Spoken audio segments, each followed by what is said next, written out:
पौराणिक कथा लेकर आए हैं।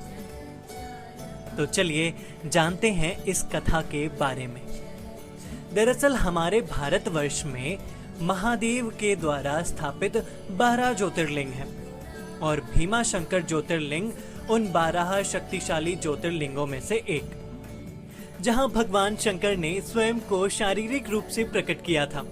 यह मंदिर महाराष्ट्र राज्य में स्थित है और हिंदू भक्तों के सबसे लोकप्रिय और पवित्र स्थानों में से एक। इस स्थान की उत्पत्ति से 2 कथाएं जुड़ी हैं, तो चलिए जानते हैं इन कथाओं के बारे में। बहुत समय पहले भीम नाम का एक राक्षस था। वह राक्षस कुंभकर्ण और करकती का पुत्र था। वह डंकिनी के जंगलों में रहता था।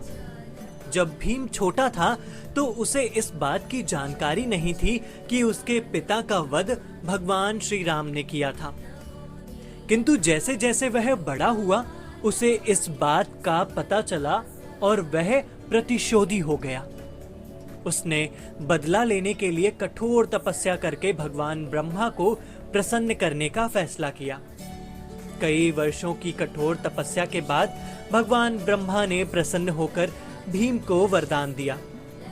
वरदान से भीम अजय हो गया और इतनी शक्ति से तीनों लोकों में कहर ढाने लगा। उसके लालच ने उसे युद्ध लड़ने और विभिन्न क्षेत्रों पर विजय प्राप्त करने के लिए प्रेरित किया।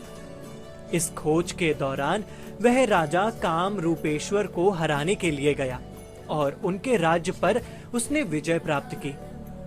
काम रूपेश्वर भगवान शिव के भक्त थे। भीम ने उन्हें शिव की पूजा बंद करने के लिए कहा। जब काम रूपेश्वर ने मना कर दिया तो भीम ने उन्हें सलाखों के पीछे डाल दिया। हालांकि काम रूपेश्वर की शिव के प्रति भक्ति थोड़ी भी कम नहीं हुई।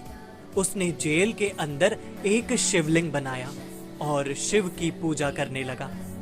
इससे भीम बहुत क्रोधित हुआ और उसने काम रूपेश्वर को मारने का फैसला किया। जब वह काम रूपेश्वर का वध करने वाला था कि तभी भगवान शिव उसके सामने प्रकट हुए।